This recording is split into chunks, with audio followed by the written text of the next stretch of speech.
हर रोज एक नई कहानी देखने के लिए चैनल को सब्सक्राइब करें और बेल आइकन दबाना ना भूलें। संस्कृति तो बस नाम था, पर वो थी अपने नाम से बिल्कुल अलग और अक्सर ही कुछ ऐसे काम कर दिया करती थी कि अपने कारनामों से सबके होश उड़ा दिया करती थी। संस्कृति यश नाम के लड़के से बहुत प्यार करती थी। यश भी उससे काफी प्यार किया करता था। ऐसे ही एक दिन उन दोनों के बीच में थोड़ी सी लड़ाई हो जाती है और संस्कृति उससे बात नहीं करती और यश भी गुस्से में उससे बात नहीं करता। ऐसे ही एक दिन वो अपना फोन निकालकर संस्कृति और अपनी चैट पढ़ता है तो उसे व्हाट्सएप पर संस्कृति की डीपी नजर नहीं आती। वो तुरंत ही अपना फोन उठाकर उसे कॉल करता है और बोलता है, हेलो संस्कृति। क्या हुआ? अब क्यों कॉल किया है? आ गई मेरी याद? तुमने मुझे व्हाट्सएप पर ब्लॉक कर दिया है क्या? पागल हो क्या? मैंने कोई ब्लॉक नहीं किया तुम्हें। तो मुझे तुम्हारी डीपी क्यों नहीं दिख रही? क्योंकि मैंने हटा दी थी। मैं चाहती थी कि तुम मुझे पहले कॉल करो, बस इसीलिए ये सब किया और हटा दी डीपी। ये सब तो मेरा प्लान था। यार ऐसे होश में उड़ाया करो मेरे, नहीं तो किस दिन हार्ट अटैक आ जाएगा मुझे। पता है कितना डर गया था मैं। मुझे लगा मैंने तुम्हें खो दिया है। इतना प्यार करते हो मुझसे? अपनी जान से भी ज्यादा। मैं तुम्हें कभी खोना नहीं चाहता। मैंने सिर्फ तुमसे प्यार किया है।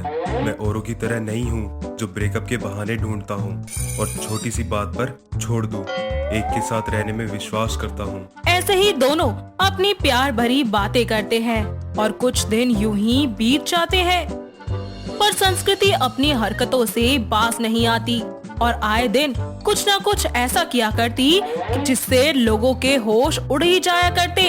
ऐसे ही एक दिन यश अपनी माँ उर्मिला से बोलता है, माँ आपको नहीं लगता अब मेरी शादी की उम्र हो गई है? अरे हो तो गई है तेरी उम्र, पर तुझ जैसे निठल्ले से शादी कौन करेगा? माँ उसकी टेंशन मत लो, बस कुछ ही दिनों में वो जॉब भी लग जाएगी। वैसे मैंने एक बहुत अच्छी बहू ढूंढी है आपके लिए। वाह, खुद के लिए लड़की भी देख ली और माँ को कुछ बताया भी नहीं। वैसे मेरी होने वाली बहू का नाम क्या है? संस्कृति नाम है उसका।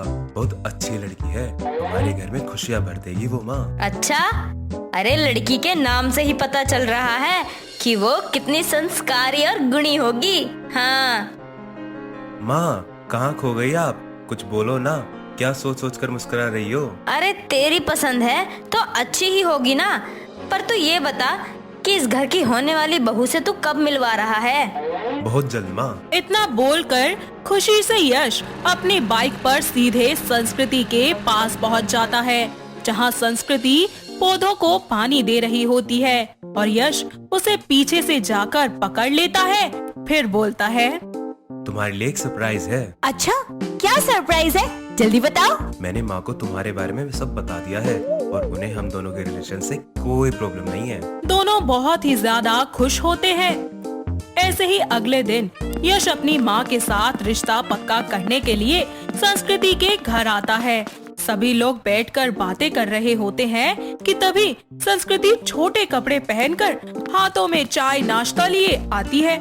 उर्मिला के तो उसे ऐसे देखकर मानो होश ही उड़ जाते हैं और संस्कृति फट से जाकर उसके बगल में बैठ जाती है और बोलती है, आंटी जी आप ये टी मत पीजिए, आपके लिए मैंने फ्रेश जूस बनाया है एकदम। ये रखा हुआ है, ये पी लीजिए।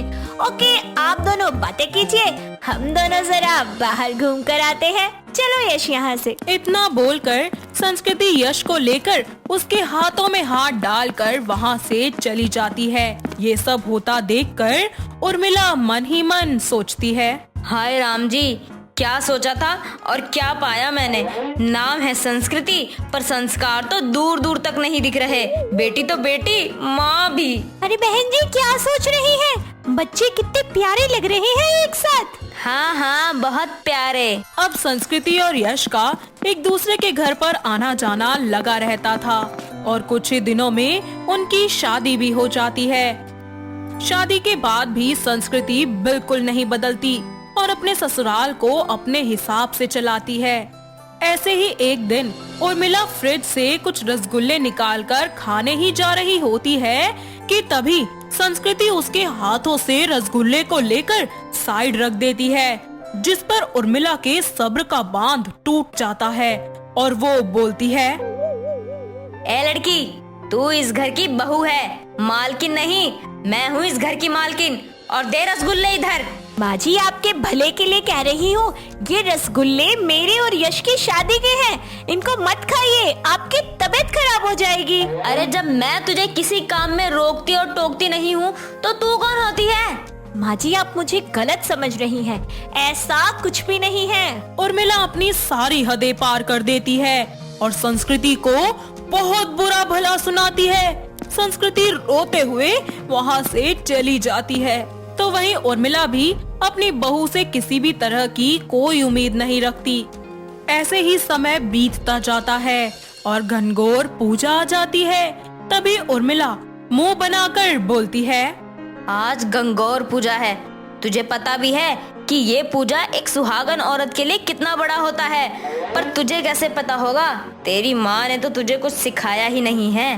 संस्कृति अपनी सास की किसी भी बात का कोई जवाब नहीं देती और थोड़ी देर बाद सुहागनों की तरह साड़ी पहनकर 16 श्रृंगार करके बाकी की सभी सुहागन औरतों के साथ मिलकर गणगौर की पूजा करती है और अपनी सास का आशीर्वाद लेती है।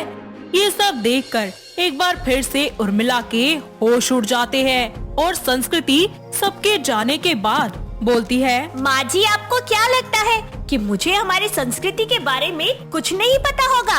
अरे मुझे हमारी संस्कृति, रीति रिवाज सबके बारे में भली भांति पता है, और अपने ही नहीं बल्कि दूसरे देश के बारे में भी पता है। अरे मैं बिना किसी लॉजिक के कभी कोई बात नहीं कहती। माँ, आपकी बहू ने इसी की पढ़ाई कर रखी है। जितना उसको पता है ना, उतना तो शायद आप भी नहीं जानती होंगी। और छोटे कपड़े तो वो अपने कंफर्ट के लिए पहनती है। संस्कृति का मानना है, इंसान जिसमें खुद को कंफर्टेबल फील करे उसे वही करना चाहिए। माँ जी, मैंने उस दिन रसगुल्ले खाने के लिए आपको इसीलिए मना किया था क्योंकि वो रसगुल्ले खराब हो चुके थे। और जिस दिन आप मुझे देखने आई थी उस वक्त भी मैंने आपको चाय की जगह जूस दिया था क्योंकि वो शुगर फ्री था और आपको शुगर है इसीलिए। ये सब जानकर उर्मिला के फिर से होश उड़ जाते हैं, जिस पर यश हंसते हुए बोलता है, क्यों माँ, आज संस्कृति को जानकर आपके भी होश उड़ गए ना? इसका तो काम ही यही है, सबके होश उड़ाना। बहू, मुझे माफ कर दे, मैंने तुझे बहुत बुरा भला कहा। कोई नहीं माँ जी, आप माँ हैं और हम बच्चे, आपको पूरा हक है हमें डांटने का। उर्मिला को अपनी गलती का एहसास होता है और वो संस्कृति से माफी मांगती है।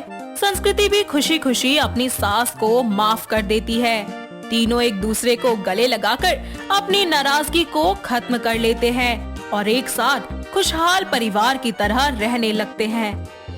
तो दोस्तों, कैसी लगी आपको हमारी ये होश उड़ाने वाली बहू की कहानी? क्या आपके घर के आसपास भी है कोई ऐसी बहू जिसे अपने रीति रिवाज इतने अच्छे तरीके से मालूम हो और वो भी बात बात पर हर किसी के होश उड़ा दिया करती हो? अगर हाँ, तो उसे ये वीडियो दिखाइए और हमें कमेंट करके बताइए। दोस्तों, अगर आपको ये कहानी पसंद आई तो इसे लाइक करें, शेयर करें और कमेंट करके बताएं कि कहानी में आपको सबसे अच्छा क्या लगा।